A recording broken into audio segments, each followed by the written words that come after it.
Let's talk Travis Bazzana, one of the top draft prospects in the sport. I'm also excited to see what kind of nicknames they come up with for him in the minors and hopefully eventually in the major leagues. Draft prospect profile time. All right, this Baseball America Draft Profile segment will feature BA's JJ Cooper and Carlos Collazo. Along with me, I'm Scott Braun. Okay, Carlos, Travis Bazzana, I'm not going to quiz you for a nickname right from the jump, but I need your best grades and your best scouting report on what you've seen tracking him for a while now. Yeah, well, for a while now, Travis Bazzana has shown that he is just a hitting machine. He's put on a hitting clinic since his days as a high schooler. He came to the West Coast League before he even enrolled at Oregon State and hit at a high clip. He played a little bit in the Australian Baseball League and he hit, and he did more of that this spring. He was arguably the best college hitter in the game. It's either him or Charlie Condon. We have Bazzana ranked number 2 on our board right now. There are plenty of scouts who would look at him and say, "Hey, this is the number 1 player in the class." So he's certainly a top 2 player in this class, whatever place you want to put him in. He has the highest hit tool grade of any player in this class. You could go plus, you maybe could go plus plus. He showed a lot more power this spring, which I think really helped push him up boards. I mean, he entered this spring as one of the top 10 players in the game, but just the power frequency that he showed with Oregon State, getting the ball in the air to the pull side, I think really elevated him to the very top of the class and has put him now in a consideration to be the first player selected. So you've got a guy who just has a massive track record of hitting, makes a ton of contact. He's a tremendous athlete. He's a plus runner, and he can play the infield. It might not be a shortstop. He's played second base in the past, but there are also people who think he's athletic enough and fast enough that he could even play center field. So depending on if you just view center field as a more valuable defensive position, or you just think the natural athleticism he has would just fit better there are a couple up the middle plate positions you could get out of him from a player. You have to have just as much confidence as you can in an amateur player of them hitting and hitting with high frequency. I'm not nearly as good at this as Josh Norris on our staff. He could probably come up with 10 nicknames for Travis Bazzana, but I'll start with the Wonder from Down Under because he is kind of an interesting profile also as as he's a college draft prospect, but at the same time, he's also one of the best guys, one of the best baseball players to come out of Australia in years. And Mm-hmm. you hit on it. The thing that really jumps out to me is you're seeing already one of the questions that scouts try to figure out when they're looking at amateurs is how does this player improve? How does he respond to instruction? How does he handle success and failure? And the thing that Travis Bazzana did coming out of last year into this year is I'm going to take my weaknesses and turn them into strengths. Spent a lot of time, he's up there in the Northeast, spent a lot of time Northwest, I should say, but he spent a lot of time at Driveline in the off season from what I, remember. And the thing that jumps out about it is like you said, he's gotten more to his power. Power was the big question he had coming into the year. It's not nearly the question now that it was coming out of his, his previous season. When you see a guy, Carlos, like Bazzana do something like that, it makes me feel really comfortable about the fact that as he finds flaws in his game going forward, because hey, the pro game is brutal. It's going to expose what you do well and what you do poorly. And it's a game of move and counter move. Things that you do well, pitchers got to figure it out. Then they're going to say, okay, I'm going to now attack you this way. Now, what are you going to do? Bazzana, to be Carlos, has shown that he can already make some of those adjustments because he can take some of those weaknesses and turn them into strengths. Yeah, and you look at him here. I mean, he is a very strong player. I think one of the questions too is like how much projection is left. You mentioned that. I mean, I don't think you're going to bank on him adding a ton of physicality and just raw strength moving forward. But I do think he has this sort of elite barrel skill foundation that he's going to be able to maximize the raw power that he does have. I don't think there are many questions about whether or not the power is going to translate to wood for him.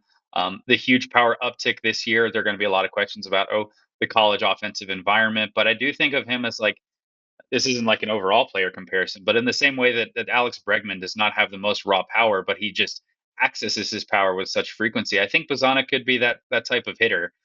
His ability to get the ball in the air consistently to the pull side. He doesn't chase outside of the zone. He takes a lot of walks. There are just a lot of ways for him to impact the game. And while he might not have like the gaudiest raw physical tools in this class, I don't know that you can point to a single player and feel as confident about the floor. I mean, we talk about floor and ceiling with players a lot. If you wanted to say like who is the highest floor player in this class, it might be Bazzana just because of that hitting ability, that infield profile, the makeup and work ethic that scouts just consistently rave about with him. I think he's just going to be the player who maximizes everything that he has on the field and does that consistently. The other thing when you talk about floor that does jump out with Bazzana is you've already laid this out. He's done this at so many different levels and so many different locales already, where one of the things that you want to look for is okay, there's always a little bit of hesitation when a guy is a pop-up prospect. To the credit of the top of this draft class, when you look at a Bazzana, when you look at a Charlie Condon, when you look at a JJ Weatherholt, you're looking at guys who aren't one-year wonders. Jack Caglione, these aren't one-year wonders. These are guys who've been productive for multiple years. But when you look at Bazzana in the West Coast League in Australia, which by the way, he's younger than most of the guys when he's in the Australian Baseball League. You look at him in summer ball. You look at him what he's done for multiple years, in college. You just have a lot of comfort, don't you, Carlos, that this is a guy who's shown he can do it in a wide variety of situations. Yeah, I think so. Absolutely. I mean, it is always so tough evaluating the hit tool and projecting the hit tool at the next level. It's just so hard to do. But in terms of like proving it with the opportunities he's been given and going out and playing a lot, he just hit everywhere he's been. And so if you can't have confidence in Travis Bazzana hitting at a high level in the major leagues from this draft class, I don't think you can really have that with anyone. If you wanted to put a 70 grade hit tool projection on him, I think that is perfectly defensible. And so, yeah, he's just consistently gone out there and done it.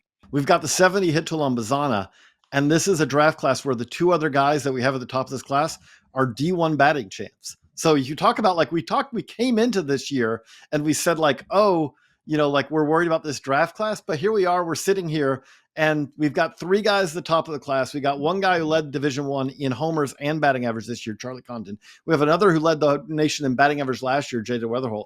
And then we got Travis Bazzana, who, as Carlos said, we think of as maybe being a better pure hitter than either of the other two. Yeah, it's always tough for me to pick between Bazzana and Weatherholt. I think he could go either direction, but certainly Bazzana has been healthy the entire year. That's another factor that you could point to him. And the power surge going from 11 homers to 26 homers is certainly significant as well. But if you wanted to pick either of these as the best pure hitters in the class, I think there'd be people in the industry who defend that, and you could defend it as well. The one other thing I'll say here is again, if you just follow the draft, but you follow it a little bit more casually, this isn't Nick Madrigal 2.0. Carlos has already laid this out. This is nothing against Nick Madrigal, but Nick Madrigal is a great college player who really hit. But this is a guy who's way more physical. And I bring that up because that's something that it's kind of an easy comp to make or an easy comparison to think of hey, who is this guy? And that's where I'd say there is a differentiator here. Now, again, we're going to see that, again, projecting the hit tool is the hardest thing out there, but this is a guy who's done it about everywhere you can. I know this isn't necessarily the best comp either because he's certainly not a physical player, but look at the pop that Stephen Kwan has put together this year as someone who's elite in the contact department, right? I mean, I know you don't do this with the major leaguers, but right now, what is he? He's 80 grade contact, right? Yeah. He is the contact king along with Luis Arraez in the sport, but he's got pop this year, which is crazy, right? I mean, he might finish with close to 20 homers or so from a guy who might hit 350 plus. And again, we can just keep going, Oregon State Beavers after Oregon State Beaver after Oregon State Beaver. Because, again, it's a powerhouse program. Yes. So we'll see what he looks like once he gets to the show. But that's the rundown on Travis Bazzana. And thanks to JJ and Carlos. You can check out all of their coverage in Baseball America. Make sure you get a subscription, support BA, especially during this time of year. And thanks for watching.